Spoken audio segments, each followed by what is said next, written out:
आत्मसम्मान की लड़ाई है। आत्मसम्मान की लड़ाई? वो भी इतने अच्छे बहू बेटे के साथ रहकर? अरे और नहीं तो क्या, मानता हूँ तुम्हारा बेटा शहर का जाना माना इंजीनियर बन गया है और बहू प्रसिद्ध डॉक्टर बन गई है। हाँ गौरव बेटा। पापा आज आपको कैसा लग रहा है? आज आपकी गुलामी का आखिरी दिन है। कल से आप पिंजरे से आजाद हो जाएंगे पापा, और फिर किसी आजाद पंछी की तरह आकाश में स्वच्छंद विचरण करने के लिए स्वतंत्र हो जाएंगे आप। अरे कहाँ गौरव बेटा, अपने पूरे जीवन भर पिंजरे में बंद रहे पंछी के पंखों में अब उतनी शक्ति कहाँ रह गई है कि वह स्वच्छंद विचरण करने की बात सोच सके। अब तुम ही बताओ बेटा, ये सब इतना आसान नहीं है। मैं पिछले 40 सालों से घर से सुबह खाने का डिब्बा लेकर निकलता और शाम को घर वापस लौटता, ऐसी मेरी दिनचर्या थी। अब घर में मेरा मन कहाँ लगेगा? सच कहूँ गौरव बेटा, मुझे तो ये रिटायर शब्द से बिना बहुत डर लगने लगा है। देखिए पापा, 3-4 दिन तो आपको समय लगेगा, 3-4 दिन आपको अच्छा नहीं लगेगा घर में, लेकिन उसके बाद आप अपने नए जीवन का आनंद लेना शुरू कर देंगे और आपको घर में अच्छा लगने लगेगा। और घर में माँ और बच्चे भी तो हैं, उनके साथ आपका समय बीत जाएगा। नहीं बेटा, मैंने तो नई नौकरी ढूंढना भी शुरू कर दिया है और मैंने तो कुछ जगहों पर साक्षात्कार भी दे रखा है। मुझे कोई पेंशन तो मिलेगा नहीं, नई नौकरी से हाथ में 4 पैसे बने रहेंगे और मेरा समय भी तो अच्छा कट जाएगा बेटा। पापा ये आप क्या कह रहे हैं? जीवन भर काम करने के बाद क्या यह आपकी नौकरी ढूंढने की उम्र है? पापा ये समय तो आपका पोते पोतियों के साथ खेलने और अपनी इच्छा अनुसार जीवन जीने का है, नौकरी करने का नहीं। गौरव बेटा, मैं इतना ना समझ नहीं हूँ और तुम्हारा पिता हूँ मैं, तुमसे ज्यादा ही दुनियादारी देखी है मैंने। रिटायर होने के बाद तुम मुझे अपना सेवक बनाकर रखना चाहते हो। पापा ये कैसी बात कर रहे हो आप? मैं आपके लिए ऐसा कभी सपने में भी नहीं सोच सकता हूँ। अरे बेटा मैं सब जानता हूँ, आजकल तो घर घर की यही कहानी है। बूढ़े माता पिता तो किसी गिनती में ही नहीं आते, बस अपने बेटे बहू के सेवक बनकर रह जाते हैं। जैसे बच्चों को स्कूल से लेकर आना, सब्जी भाजी लेकर आना, घर में किसी की दवाई लेकर आना, घर का कोई सामान खराब हो गया है तो उसे ठीक करा कर लाना, यही सब तो काम रह जाता है रिटायर बुजुर्गों का। नहीं पापा, आप ऐसा क्यों सोच रहे हो? हाँ बेटा यही सत्य है, आजकल घर घर में वृद्ध के साथ ऐसा ही हो रहा है। और सुबह जब मैं मॉर्निंग वॉक पर जाता हूँ ना, तो मेरे सारे मित्र मुझे यही बताते हैं। हाँ पापा, आपके मित्रगण ये सब आपको बताते होंगे, लेकिन हर परिवार की परिस्थितियाँ अलग अलग होती है। आपको ऐसा कुछ करने की कोई जरूरत नहीं है। पापा कल से आप अपनी इच्छा के मालिक होंगे। जब आपका मन करेगा तब आप सोइए, जब आपका मन करे तब आप उठिए। आपको घर में कोई भी ऐसा वैसा कोई काम नहीं बताया जाएगा, और ना ही पापा हम में से कोई भी आपकी दिनचर्या में किसी प्रकार का खलल डालेंगे। इसलिए प्लीज आप मेरी बात मानिए और ये नौकरी वोकरी ढूंढना बंद कीजिए। पापा मैं आपसे विनती करता हूँ, प्लीज नई नौकरी ढूंढने के चक्कर में मत पड़िए आप। बेटा गौरव, ऑफिस का टाइम हो रहा है तुम्हारे, चलो चलकर नाश्ता कर लो। चलिए पापा, सब लोग साथ में मिलकर नाश्ता कर लेते हैं। नहीं बेटा मेरा मन नहीं है, जाओ तुम लोग नाश्ता कर लो। ठीक है पापा, बाकी बात हम शाम को करेंगे। ठीक है बेटा। मैं किसी का सेवक नहीं बनूंगा। अरे जब तक मेरे हाथ पैर में दम है मैं खुद नौकरी करूंगा और 4 पैसे खुद कमाऊंगा। मैं किसी का सेवक तो कतई नहीं बनूंगा। ठीक है पापा, चलते हैं हम लोग, फिर शाम को मिलकर बात करते हैं। ठीक है बेटा। चलिए जी, देर हो रही है। मम्मी जी मैंने अपनी चाय ले ली है और लंच मैंने रख लिया है, मैं ऑफिस पहुंचकर ही लंच कर लूंगी, आज बहुत देर हो रही है मुझे। हाँ बहू, लेकिन मम्मी जी जरा मीनू का ध्यान रखिएगा, उसे तेज बुखार था रात में, इसलिए दवाई देकर सुला दिया है मैंने। हाँ बहू, और बिट्टू स्कूल से आएगा तो उसे खाना खिला दीजिएगा मम्मी जी, आज वो बहुत नाटक किया है स्कूल जाते समय, बिल्कुल भी कुछ भी खाकर नहीं गया है वो। हाँ बहू, तुम्हें चिंता करने की क्या जरूरत है, मैं यहाँ हूँ ना, मैं सब संभाल लूंगी, तुम आराम से ऑफिस जाओ। ओके थैंक यू मम्मी जी। चलिए जी, बहुत देर हो रही है आज तो।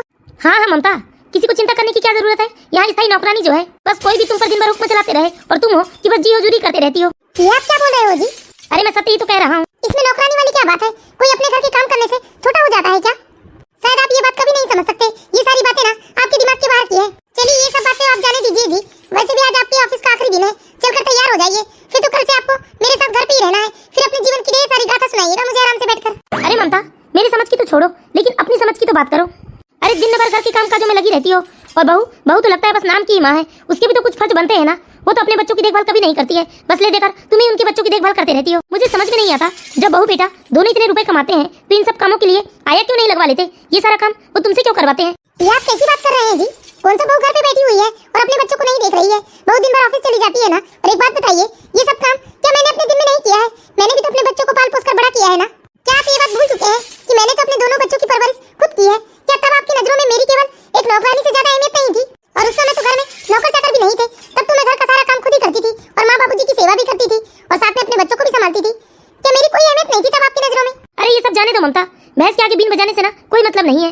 ठीक है ममता, आज के बाद मैं तुम्हें कभी कुछ नहीं कहूंगा, तुम्हें जिसकी गुलामी लगती है खुशी खुशी करो, लेकिन एक बात मेरी याद रखना, मैं तो अपने बहू बेटे की गुलामी नहीं करूंगा और ना ही अपने बेटे बहू के घर में एक घरेलू नौकर बनकर रहूंगा। मेरे लिए हमेशा से ना मेरा आत्मसम्मान सर्वोपरि रहा है। ना जाने जी आपको क्या हो गया है जो आप हमेशा आत्मसम्मान की रट लगाए बैठे रहते हैं। अच्छा हुआ जो इस वक्त बेटी बहू घर पर नहीं है, और ना जाने अगर वो आपकी बात सुनते तो वो क्या सोचते। सुन लेते तो सुन लेते, मैं तुमको साफ साफ बता देता हूँ, मैं किसी से डरता वरता नहीं हूँ, और जो कुछ आज मैं तुमसे कह रहा हूँ ना ममता, यही सब मैं अपने बेटे बहू से भी कह सकता हूँ। हे भगवान, क्यों आप अपने पैरों पर कुल्हाड़ी मारने पर तुले हैं जी? याद कीजिए आप वो दिन जब हम पैसों को तरसते थे, तब एक दिन आपने बड़ी शान से कहा था, तब आपने बहुत शान से कहा था कि चाहे आपको कुछ भी करना पड़े, लेकिन आप अपने बेटे गौरव को क्लर्क की नौकरी नहीं कराएंगे, उसे बड़ा इंजीनियर या डॉक्टर ही बनाएंगे। हाँ तो क्या मैंने अपना वादा पूरा नहीं किया? मैंने अपने बेटे को इंजीनियर नहीं बनाया अरे उन दिनों हमने कितने तंगी में दिन गुजारे, क्या तुम ये नहीं जानती हो? हाँ हाँ जी, मैं सब जानती हूँ।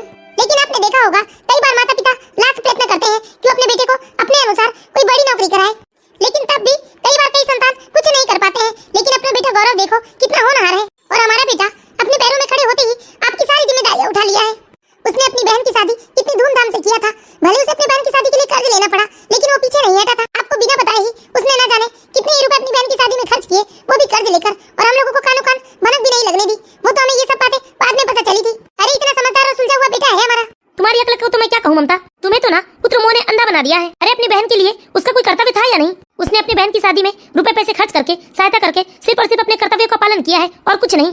अरे परिवार के सदस्य एक दूसरे के लिए इतना ही ना करे तो फिर परिवार होने का मतलब ही क्या रह जाता है? यही तो मैं आपको समझाना चाहती हूँ जी। हमारा बेटा गौरव बहुत ही समझदार है, वो कभी अपने माता पिता के आत्मसम्मान को ठेस नहीं पहुँचने देगा। इसलिए आप ये नौकरी की जिद छोड़ दीजिए। आपको याद है जब हमारे बेटे ने स्कूटी को खरीदने की बात की थी, तब हमने अपने 3 कमरों के मकान को बेच दिया था और खुशी खुशी अपने बेटे की बात मान ली थी। लेकिन तब आपने अपने बेटे के सामने क्या जिद रखी थी कि ये मकान वो अपने माँ के नाम पर खरीदे, लेकिन गौरव ने एक सवाल भी नहीं किया और ये मकान मेरे नाम पर खरीदा है उसने। हाँ ममता, लेकिन वो सब मैंने अपने लिए नहीं किया था, ये सब तो मैंने तुम्हारे लिए किया था, क्योंकि आजकल के संतानों का ना कोई भरोसा नहीं रह गया है। अरे कल को यदि हमारी संतान हमसे कहे कि हमारे घर से बाहर निकल जाओ, तब हम कहाँ जाएंगे? यही सोचकर ना मैंने स्कूटी को तुम्हारे नाम करवाया है। हे भगवान, मुझे तो समझ में नहीं आ रहा है, मैं आपको कैसे समझाऊं? ना जाने इतनी कड़वाहट आपके अंदर कहाँ से आ गई है। ममता तुम नहीं समझोगी, ये कड़वाहट नहीं है, ये तो आत्मसम्मान की लड़ाई है। आत्मसम्मान की लड़ाई? वो भी इतने अच्छे बहू बेटे के साथ रहकर? अरे और नहीं तो क्या, मानता हूँ तुम्हारा बेटा शहर का जाना माना इंजीनियर बन गया है और बहू प्रसिद्ध डॉक्टर बन गई है, और दोनों मिलकर खूब रुपए भी कमा रहे हैं, लेकिन वो दोनों मुझे नीचे दिखाए या अपने रुतबे का रौब दिखाए, ये तो मैं सहन नहीं कर पाऊंगा। इसलिए मैं अपने आत्मसम्मान की लड़ाई पर डटा हुआ हूँ। हे भगवान, कौन आपको नीचे दिखा रहा है? ना जाने आपने अपने दिमाग में ये कैसी कुंठा पाल ली है, और इसीलिए ना जाने आप दिन भर क्या क्या सोचते रहते हैं। अच्छा ये सब बहस छोड़ो तुम, मुझे आज ऑफिस जाना है। आज मेरे ऑफिस में विदाई समारोह का कार्यक्रम है, इसलिए तुम जल्दी से मेरा लंच तैयार कर दो, और कल से मुझे अपने नए काम में भी तो जुटना है। ठीक है जी, मैं भी आपका लंच तैयार कर देती हूँ और आपका नया सूट भी निकाल देती हूँ। हे भगवान, ना जाने इन्हें क्या हो गया है। आजकल ये जितनी देर भी घर में रहते हैं एक ही राग अलापते रहते हैं, बस आत्मसम्मान की रक्षा करनी है, आत्मसम्मान की लड़ाई करनी है। कहीं अपनी जान की बाजी लगा देंगे लेकिन आत्मसम्मान की रक्षा करेंगे। ये अजीब अजीब तरह से बात करते हैं आजकल, जबकि ईश्वर की दया से हमारे बहू बेटे बहुत ही अच्छे हैं। वो हमेशा हमारे आत्मसम्मान की रक्षा करते हैं, कभी ऊंची आवाज में हमसे बात भी नहीं करते। उसके बाद भी इन्हें क्या हो गया है जो ऐसी सोच बनाए बैठे हैं कि मुझे लगता है इस विषय में मुझे गौरव से बात करनी चाहिए। मैं अकेले कब तक घुटती रहूंगी उनकी बातों को सुन सुनकर? कहीं उन्हें किसी तरह की बीमारी तो नहीं हो गई है जो बस हमेशा आत्मसम्मान की रक्षा की बात करते हैं? हो भी सकता है इस उम्र में मानसिक बीमारी भी हो जाती है। हाँ, मैं जरूर इस बारे में गौरव से बात करूंगी। क्या हुआ दादी, आप परेशान हो? नहीं बेटा, ऐसी कोई बात नहीं है। अरे माँ, आपको क्या हुआ? बेटा, आज तुम जल्दी आ गए ऑफिस से? हाँ माँ, आज एक मीटिंग थी, मीटिंग जल्दी खत्म हो गई, इसलिए आज मैं जल्दी घर आ गया। मम्मी, ऑफिस गए हैं पापा अपने विदाई समारोह में? हाँ बेटा। गुड़िया, तुम जाके अपना होमवर्क कर लो बेटा। जी दादी। गौरव बेटा, मैं तुमसे एक बात करना चाहती हूँ। हाँ माँ, क्या हुआ बोलिए ना। बेटा, ना जाने तुम्हारे पापा को क्या हो गया है, आजकल बहुत बहकी बहकी सी बातें करते रहते हैं। हाँ मम्मी, लेकिन आप चिंता मत कीजिए, रिटायरमेंट के समय बहुत सारे लोगों के साथ ऐसा होता है, क्योंकि अब तक पापा की आदत थी वो सुबह उठकर तैयार होकर ऑफिस चले जाते थे और दिन भर अपने सहकर्मियों के साथ रहते थे। वो शायद यही सोचकर परेशान है कि अब उन्हें घर में रहना होगा। लेकिन माँ, आप चिंता मत कीजिए, धीरे धीरे पापा की भी आदत बन जाएगी, तब उन्हें घर में अच्छा लगने लगेगा। लेकिन बेटा, तेरे पापा बस ले देके आत्मसम्मान की जिद पर ही बैठे रहते हैं। हाँ माँ, इस उम्र में अपने आत्मसम्मान की चिंता होती है, लेकिन आप बिल्कुल चिंता मत कीजिए। पापा के आत्मसम्मान की रक्षा करना हम लोग बखूबी जानते हैं। उन्हें कभी ऐसा महसूस नहीं होने देंगे कि वो इस घर में बोझ है या वो अब रुपए नहीं कमा रहे हैं। इसलिए आप चिंता मत कीजिए माँ, मुझे ऑफिस का थोड़ा सा काम है, मैं अपने कमरे में जा रहा हूँ। हाँ, मुझे तो अपने बेटे बहू पर पूरा विश्वास है, वो कभी इन्हें दुखी नहीं करेंगे और ना ही ऐसी कोई बात करेंगे जिसे सुनने से इन्हें दुख होगा या मुझे दुख होगा। मेरी भी तो कितनी चिंता करते हैं मेरे बेटे बहू। ममता, अरे आ गए जी आप। कैसा रहा विदाई समारोह का कार्यक्रम? अरे बहुत ही अच्छा रहा ममता, और मेरे बड़े अधिकारियों ने तो मेरी खूब तारीफ की। अच्छा, बैठकर बताइए आप मुझे। अरे इतने सारे फूल मालाओं से मेरा स्वागत किया गया ना कि मैं तो आज गदगद हो गया। मैं जीवन भर इसी तरह का आत्मसम्मान चाहता हूँ ममता। मुझे आज अपने आप पर बहुत गर्व हो रहा है कि मैंने अपने जीवन के 40 साल बहुत ही अच्छी तरह से बिताए हैं, और मैं इतना ईमानदार रहा कि आज हर कोई मेरी तारीफ करते थक नहीं रहा था। हाँ जी, आपने अपनी ड्यूटी पूरी ईमानदारी से निभाई है, भला आपकी तारीफ कैसे न होती। दादाजी आ गए। दादाजी, चलिए ना कहीं बाहर घूमने चलते हैं। नहीं बेटा, आज मैं बहुत थक गया हूँ, हम फिर कभी चलेंगे। दादाजी प्लीज चलिए ना। प्रॉमिस करता हूँ बेटा, मैं तुम्हें कल लेकर जाऊंगा, लेकिन आज दादाजी को आराम करने दो। ठीक है दादाजी। अच्छा ममता, एक कप कड़क अदरक वाली चाय पिला दो, उसके बाद मुझे आराम करना है, फिर कल नई दूसरी पारी की भी तो शुरुआत करनी है मुझे। दूसरी पारी? कैसी दूसरी पारी जी? अरे कल से मुझे नई नौकरी ढूंढने भी तो जाना है। ये क्या जी, आप फिर से नौकरी करने की जिद करने लगे? अरे आपने अपनी जिंदगी के 40 साल नौकरी किए हैं, अब तो आपको घर में बैठकर आराम करना चाहिए, पोते पोतियों के साथ खेलना चाहिए। ये कैसी बेकार की जिद लेकर बैठे हैं आप? ममता, इसे तुम बेकार की जिद मत कहो, ये मेरी आत्मसम्मान की रक्षा की बात है।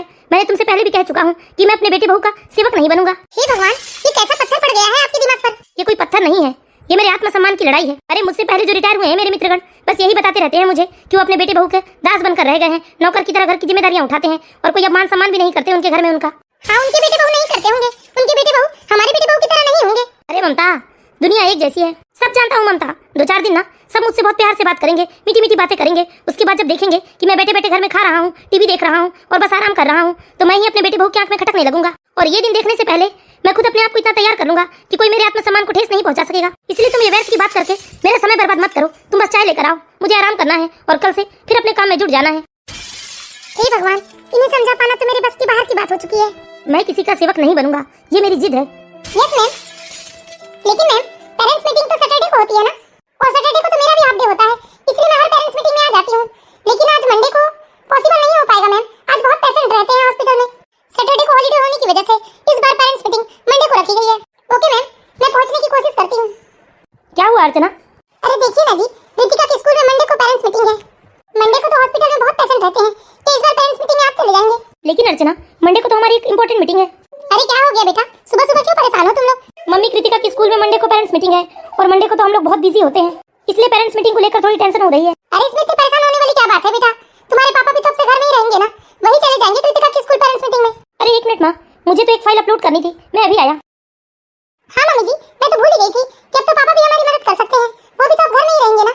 देखो बहू, मैं कोई घर में आराम से बैठने वाला नहीं हूँ। आज मुझे अपनी जिंदगी की दूसरी पारी की शुरुआत करने जाना है और मैंने पहले ही कह चुका हूँ कि मैं घर में रहकर किसी का सेवक नहीं बनूंगा। देख लिया ना ममता, मैंने तो तुम्हें पहले ही कहा था कि धीरे धीरे यही सब होना है। ये आप क्या बोल रहे हो जी? अपने पोते पोतियों के स्कूल जाने में सेवक जैसी क्या बात है? अरे सेवक नहीं तो और क्या, बहू बेटे बहुत ज्यादा रुपए कमा रहे हैं, उनके पास अब फुर्सत नहीं है, इसलिए अपनी जिम्मेदारियां वो मेरे कंधे पर डालना चाहते हैं। हाँ मैं मानता हूँ, मैंने क्लर्क की नौकरी की है, उसमें ज्यादा कुछ वेतन होता नहीं, लेकिन हाँ मैं पूरे आत्मसम्मान से जीता आया हूँ और आज भी मैं आत्मसम्मान से जीऊंगा। मैं किसी के सामने बिल्कुल भी सेवक नहीं बनूंगा। इसलिए सुनो बहू, अपने बच्चों की जिम्मेदारी तुम्हें खुद ही उठाना चाहिए। ममता तो पहले से ही सेविका थी इस घर की, अब तुम मुझे भी सेवक बनाना चाहती हो, जो अपने बच्चों की जिम्मेदारियां मुझ पर सौंप रही हो। सुनो ममता, मैं जा रहा हूँ अपनी नई पारी की शुरुआत करने। मम्मी जी, ये पापा जी को क्या हो गया है? मैंने तो सिर्फ स्कूल जाने की बात करी थी, पापा जी ने इसे कहां से कहां जोड़ दिया। माफ करना बहू, अपने ससुर जी की बातों का बुरा मत मानना, ना जाने उन्हें क्या हो गया है, बस वो दिन भर अपने आत्मसम्मान की लड़ाई की ही बात करते हैं। नहीं मम्मी जी, मैं पापा जी की किसी भी बात का बुरा नहीं मानूंगी, क्योंकि मैं जानती हूँ इस उम्र में ऐसा होता है बहुत सारे बुजुर्गों के साथ। तुम कितनी समझदार हो बहू, काश तुम्हारी समझदारी तुम्हारे ससुर जी को भी दिखाई देती।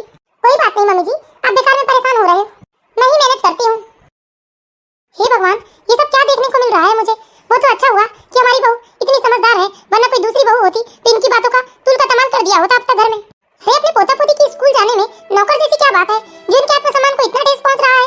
अब तो ना मुझे इन पर गुस्सा भी आने लगा है, लेकिन क्या करूं, सबकी गुस्सा सहने के लिए तो मैं ही बैठी हूं घर में। मम्मी, ये पापा को क्या हो गया? एक डॉक्यूमेंट्स की थैली लेकर वो इतने गुस्से से घर से बाहर जा रहे हैं। मैंने उनसे पूछा, लेकिन मेरी बातों का उन्होंने कोई जवाब नहीं दिया। क्या वो जाने लगे? रुको बेटा, मैं थोड़ी देर में आके तुमसे बात करती हूँ। पापा के मन में ये बात बैठ गई है कि हम उन्हें घर का नौकर बना देंगे या उनके आत्मसम्मान को ठेस पहुंचाएंगे। ऐसे तो पापा नहीं समझने वाले हैं, उन्हें ये सारी बातें बहुत प्यार से समझानी होगी। अरे सुनिए तो जी, कहाँ जा रहे हो आप? मैंने तो तुमसे कल कहा था ना कि मैं एक नई पारी की शुरुआत करने जाने वाला हूँ। अच्छा, तो आप फिर से नई नौकरी की तलाश में जा रहे हो? अरे टोकना जरूरी था क्या? पीछे से आकर टोक दिया, अब तो मुझे लगता नहीं कि मेरा काम बन पाएगा। बेकार की जिद छोड़ दीजिए जी। मैंने एक बार कहा, तुम्हें समझ में नहीं आता ममता कि मैं अपने आत्मसम्मान की रक्षा करूंगा, लेकिन अपने बेटे बहू के आगे सेवक नहीं बनूंगा। अच्छा लंच तो लेकर जाइए, रुकिए मैं अभी आपका लंच ला देती हूँ। रहने दो, मैं फल आदि खाकर काम चला लूंगा। हे भगवान, कैसे समझाऊं मैं इन्हें? माँ, आपको परेशान होने की कोई जरूरत नहीं है, अपने बेटे बहू पर बस आप भरोसा रखें। हाँ बेटा, मैं अच्छे से जानती हूँ कि हम बहुत किस्मत वाले हैं कि हमने तुम जैसे समझदार पुत्र को जन्म दिया है, और अब तो हमारी बहू भी बहुत समझदार है बेटा। लेकिन तेरे पापा को ये बात समझ में क्यों नहीं आती बेटा? अब तो मुझे बहुत परेशान सा लगने लगा है। अरे क्या बताऊं बेटा, इनके मित्रों ने ना इनके मन में यह बात अच्छी तरह से बिठा दी है कि अब घर में उन्हें कोई नहीं पूछेगा। हर बात में बस यही कहते हैं कि मैं अपने आत्मसम्मान पर आंच नहीं आने दूंगा, अपने आत्मसम्मान पर चोट नहीं पहुंचने दूंगा। माँ, उनके आत्मसम्मान पर चोट करने का प्रश्न ही नहीं है माँ। घर में आराम से रहे, अपनी इच्छा अनुसार अपना जीवन जिए। घर के कामों के लिए तो वैसे भी नौकर चाकर लगे हैं ना माँ। ना जाने क्यों इन्हें ये लगता है कि अब हम उन्हें घर में जैसे हम अपना सेवक बना रहे हैं। अरे इस विषय में तेरे पापा के साथ बहुत कहासुनी हो चुकी है बेटा हमारी, इसलिए मैंने निर्णय लिया है कि इस विषय में अब मैं तेरे पापा से कोई बहस नहीं करूंगी। लेकिन बेटा, मन ही मन में मैं बहुत बुरी तरह से डर गई हूँ। अरे इसमें डरने की क्या बात है माँ, लेकिन इसी तरह पापा तनाव लेते रहे तो अपनी सेहत खराब कर बैठेंगे। आप चिंता मत कीजिए माँ, रिटायरमेंट के समय कई लोग इस तरह के तनाव के शिकार हो जाते हैं। अब मैं ऑफिस जा रहा हूँ माँ, मुझे देर हो रही है, बाकी बातें हम शाम को करेंगे, आप रोइए मत। ठीक है बेटा, मैं तो बस तुम्ही लोगों के विश्वास के भरोसे बैठी हूँ। इसी तरह 3-4 दिनों तक लगातार कैलाश बाबू नई नौकरी की तलाश में इस दफ्तर से उस दफ्तर भटकते रहते हैं। लेकिन एक दिन गौरव को किसी के द्वारा पता चला कि उनके पिताजी के विदाई समारोह के कार्यक्रम में सब परिवार को आमंत्रित किया गया था। लेकिन गौरव को ये जानकर बहुत दुख हुआ कि उनके पिताजी ने किसी से कुछ नहीं कहा और अकेले ही विदाई समारोह में चले गए। इसलिए गौरव ने अपने पिताजी को समझाने का एक नया तरीका ढूंढ निकाला था। आप मेरी बात समझ गए हैं ना माँ? आपको पापा के सामने ऐसे दिखाना है जैसे आपको कुछ नहीं मालूम था। हाँ बेटा। अरे भाई क्या बात है, माँ बेटे में क्या बात हो रही है? कहीं मेरे खिलाफ कोई साजिश तो नहीं रची जा रही है? और ये क्या, आज कुछ है क्या घर में? घर को कितने अच्छे से सजाया है तुम लोगों ने। और ये क्या गौरव, आज तुम ऑफिस से बड़े जल्दी आ गए हो? हाँ पापा, हो तो रही है आपके खिलाफ बातें। हम सबको ना आपसे बहुत सारी शिकायतें हैं। अरे बेटा ऐसा क्या कर दिया अब मैंने? क्यों पापा, जब आपके ऑफिस में विदाई समारोह था तब आपको तो सब परिवार आमंत्रित किया गया था ना, पर आप अकेले ही चले गए। हाँ जी, आपने तो मुझे भी एक बार नहीं पूछा। हाँ पापा, कम से कम माँ को तो ले जाना था, आपने हम लोगों से भी नहीं पूछा। लेकिन तुम्हें किसने बताया बेटा? मुझे तो शर्मा अंकल ने बताया। पापा क्या आपको हमारी भावनाओं की चिंता नहीं है? अरे हाँ बेटा, इन्हें हमारी भावनाओं की चिंता क्यों होगी? इन्हें तो बस अपने आत्मसम्मान की लड़ाई करनी है। मम्मी आप रोइए मत। नहीं बेटा, बात वो नहीं है। मुझे लगा मेरा बेटा इतना बड़ा इंजीनियर है और मेरी बहू नामी गिरामी डॉक्टर है, वो क्यों मुझ जैसे मामूली क्लर्क के विदाई समारोह में आएंगी। और ममता, तुम तो हमेशा पूजा पाठ और घर गृहस्थी में ही व्यस्त रहती हो, इसलिए मैंने किसी से कुछ नहीं कहा और अकेले ही चला गया। हाँ, लेकिन हमारे दफ्तर में विदाई समारोह में सब परिवार जाने की परंपरा है। आपकी समस्या ये है पापा कि आप सब कुछ अपने ही दृष्टिकोण से देखते हैं। पापा आप खुद को बार बार साधारण क्लर्क कहकर आप केवल स्वयं को नहीं बल्कि मेरे पिता को भी अपमानित करते हैं। मेरे पिता ने किसी नौकरी के बलबूते पर मेहनत और ईमानदारी से अपने परिवार का पालन पोषण किया है। और इतना ही नहीं पापा, आप साथ में उन हजारों लोगों का भी अपमान करते हैं जो इसी तरह की नौकरी करके अपने परिवार की जीविका कमाते हैं। ये मेरे लिए बहुत ही अद्भुत और नई बात है बेटा कि कोई मेरे लिए भी ऐसी सोच रखता है। अरे क्या हुआ पापा, आप रो क्यों रहे हो? हाँ हाँ पूछो पापा से, क्यों रो रहे हैं? अरे बेटा तुम कब आई अपने ससुराल से और ऐसे अकेले? कोई समस्या हो गई क्या तुम्हारे परिवार में? नहीं पापा, नैना अकेली नहीं आई है बल्कि सह परिवार को बुलाया है मैंने। कल और कुछ अतिथि भी आ रहे हैं पापा। क्यों क्यों अतिथि आएंगे बेटा? मेरी समझ में तो कुछ नहीं आ रहा है। कल कौन सा पर्व है बेटा? पापा कल हम अपने पापा की रिटायरमेंट की पार्टी मना रहे हैं। क्या ये तुम क्या कह रहे हो बेटा? हमारे परिवार में इस तरह के किसी भी आयोजन की परंपरा नहीं है। पापा परंपरा बदली भी तो जा सकती है ना, और हमने कल की पार्टी में आपके सारे सहकर्मियों को भी बुलाया है। और नैना पापा के हाथ से ना ये बैग ले लो और पूछो ये आज दोपहर तक कहाँ भटकते रहे। हाँ पापा बताइए। देख लो नैना बैग खोलकर, पापा इस बैग में अपनी डिग्रियां और बायोडाटा लेकर घूम रहे हैं। पापा ये क्या, इस उम्र में भी आप नौकरी की तलाश कर रहे हो? हाँ नैना, इसलिए वो फाइल का बैग मुझे दे दो, मैं इसे ना ताला लगाकर अलमारी में रखूंगी ताकि पापा दोबारा इस फाइल को लेकर इधर से उधर ना भटके। इतना सब हो गया ममता, लेकिन तुमने मुझे भनक भी नहीं लगने दी। अरे मुझे भी कहाँ पता था जी, मुझे तो कोई भी कुछ बताता ही नहीं, न तुम न तुम्हारे बच्चे। पर मेरे आत्मसम्मान की चिंता किसे है भला? हाँ ममता तुम बिल्कुल सही कह रही हो, तुम इस परिवार की धुरी हो, लेकिन कभी तुमने अपना रोना नहीं रोया। मैं ही एक परिवार में ऐसा था जो हमेशा आत्मसम्मान के नाम पर इतना आत्म केंद्रित हो गया था कि अपने सिवा मैं किसी और के बारे में नहीं सोच रहा था। हो सके तो मुझे माफ कर देना तुम लोग। आज मुझे ये बात अच्छी तरह से समझ आ चुकी है कि सच में मैं बहुत ही भाग्यशाली हूँ जो मेरे पास मेरी सबसे बड़ी ताकत, मुझे इतना प्यार करने वाला और मेरे आत्मसम्मान की चिंता करने वाला परिवार है। काश बेटा हर घर में तुम जैसे बेटे बहू हो तो कभी किसी बुजुर्ग को किसी का सेवक या दास बनकर नहीं रहना पड़ेगा। तो बताइए दोस्तों, आप लोगों को हमारी ये कहानी कैसी लगी?